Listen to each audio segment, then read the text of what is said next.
रमण हरि बोल रे, जय जय राधा रमण हरि बोल, जय जय राधा रमण हरि बोल रे, जय जय राधा रमण हरि बोल। हरि बोल हरि बोल, हरि हरि हरि बोल, हरि बोल हरि बोल, हरि हरि हरि बोल, जय जय राधा रमण हरि बोल रे, जय जय राधा रमण हरि बोल, जय जय राधा रमण हरि बोल रे, जय जय राधा रमण हरि बोल।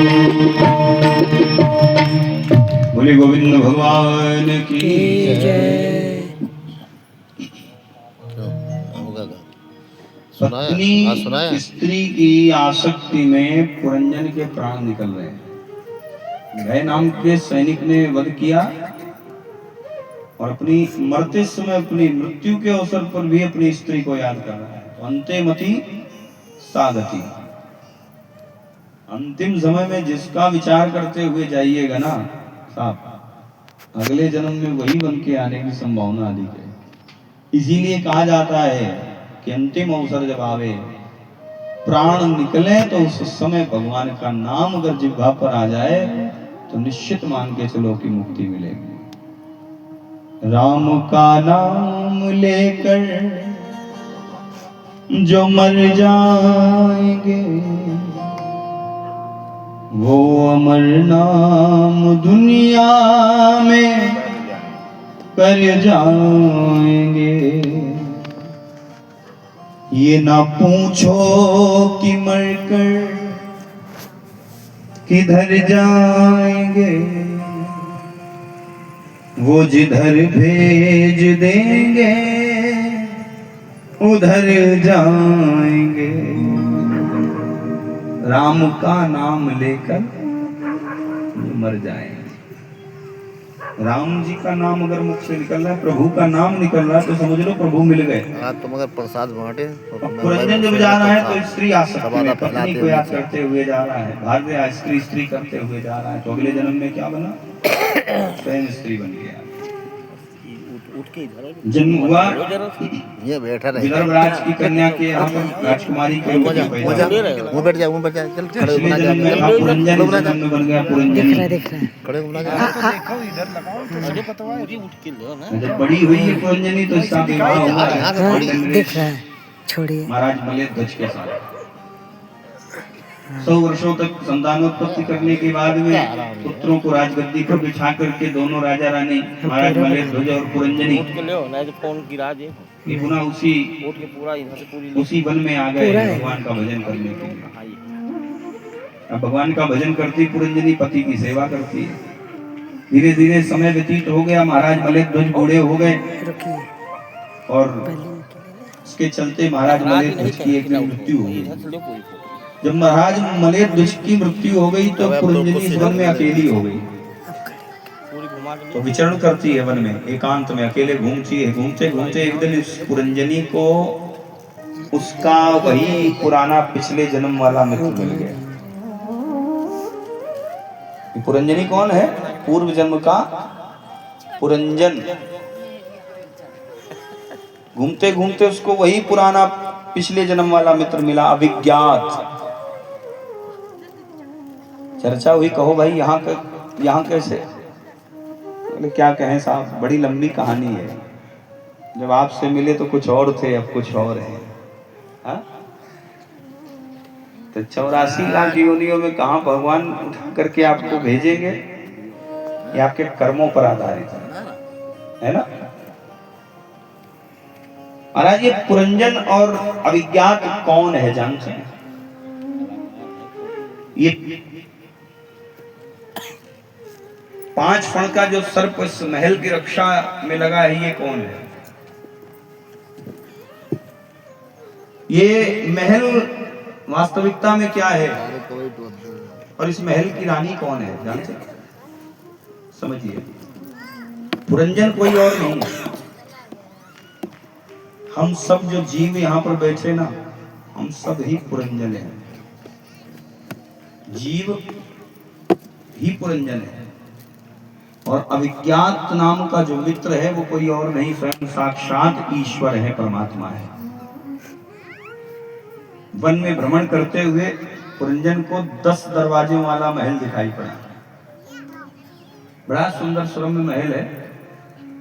तो पुरंजन ने अपने मित्र विज्ञात को छोड़ दिया और 10 दरवाजे वाले महल में प्रवेश कर गया। कारण, इस महल में रहने वाली, राज्य करने वाली रानी, इसका नाम है शक्ति। इस महल में किस रानी का राज्य है? शक्ति। शक्ति से जीव को प्रेम हो गया। 10 दरवाजे वाले इस महल की रानी शक्ति से अंतरात्मा में बैठे हुए जीव को प्रेम हो गया। 100 वर्षों तक बड़े आनंद से विहार हुआ। और जैसे ही गंधर्वपुरी की राजकुमारी जरा का आगमन हुआ, जरा जानते किनको कहते हैं? जरा कौन है? जरा माने होता है बुढ़ापा। जैसे ही 100 वर्षों के बाद में बुढ़ापा आया, जरा आई, तो जरा ने जीव के समक्ष प्रणय निवेदन रखा, विवाह का प्रस्ताव रखा। परंतु कौन ऐसा जीव है संसार में जो जरा को प्रेम करे? बोलो, कौन ऐसा जीव है जो शक्ति को छोड़ करके बुढ़ापे के पीछे दौड़ेगा? हाँ भैया, यहाँ जरा सा जरा दिखाई पड़ जाती है, जरा दिखाई पड़ जाती है, दाढ़ी बाल सफेद हो जाते हैं, तो 15-20 रुपए वाली डाई आ जाती तुरंत। बोले जरा जो है दिख रही ना, वो जरा छुपाओ। बुढ़ापे को कोई प्रेम नहीं करता, शक्ति को लोग प्रेम करते हैं।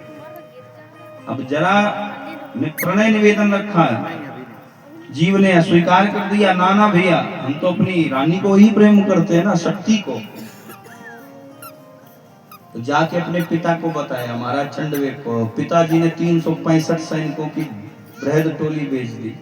365 सैनिक जानते कौन है? 365 सैनिक हैं वर्ष के दिन। प्रज्वार नाम का सेनापति आया सैनिकों के साथ में, और जो पंचफण का सांप इस महल की रक्षा में लगा है, 5 ज्ञानेंद्रियां, पहले उसी सर्प को ही समाप्त कर दिया। ज्ञानेंद्रियां, जब बुढ़ापा आता ना तो ज्ञानेंद्रियां शून्य होने लगती है। आंख, नाक, कान, मुंह कार्य करना धीमा हो जाता है ना सबका। मोतियाबिंद हो जाता, 6-6 बार बनवाओगे फिर भी नहीं दिखाई पड़ता साफ। हाँ, शून्य हो जाएंगी आंखें। कान, श्रवण शक्ति कमजोर हो जाती है। सुगंधी के लिए नासिका भी कार्य करना कम कर देती है। बोले अब तो कुछ समझ में नहीं आता, मैं त्वचा भी सेंसलेस हो जाती है। रक्त संचार जब शरीर में धीमा हो जाता है तो शरीर भी धीरे धीरे शून्य होने लगता है। तो सबसे पहले सर्प को ही समाप्त कर दिया, 5 ज्ञानेंद्रियों को ही समाप्त कर दिया। इसके बाद में जैसे ही प्रज्वार ने अंदर महल में प्रवेश किया, तो प्रज्वार कौन है? प्रज्वार सेनापति है। प्रज्वार माने होता है बुखार, बीमारियां, खांसी, जुकाम, खुर्रा। प्रज्वार महल में प्रवेश हुआ। जैसे ही बीमारियों का प्रवेश इस 10 दरवाजे वाले महल में हुआ, तो सबसे पहले क्या समाप्त करता है? शक्ति। एक दिन अगर किसी को बुखार आ जाए और उस व्यक्ति से कहो आओ भैया चले जरा आनंदेश्वर दर्शन करने चलो, तो बोले भैया आज नहीं जाएंगे, आज शक्ति नहीं है। क्या नहीं? आज शक्ति नहीं है, शरीर में ताकत नहीं है। तो सबसे पहले प्रज्वार ने किसके ऊपर आक्रमण किया? महल की रानी को समाप्त किया, शक्ति को। बुढ़ापे में शक्ति तो नहीं होती। और पड़ा पड़ा अपने सैया पर क्या सोचता है, काश हमारे वो पुराने दिन आते। ये दौलत भी ले लो, क्या करो, ये शोहरत भी ले लो, भले मांग लो मुझसे मेरी रवानी, मगर मुझे को लौटा दो वो बचपन का सावन, वो कागज की कश्ती, वो बारिश का पानी, वो कागज की कश्ती। अभी तो करना पड़ेगा। फिर क्या सोचता है बचपन में, अरे जब हम बच्चे थे तो कितना आनंद था, इतनी शक्ति थी कि सुबह से शाम तक दौड़े दौड़े भागे भागे घूमते थे, फिर भी नहीं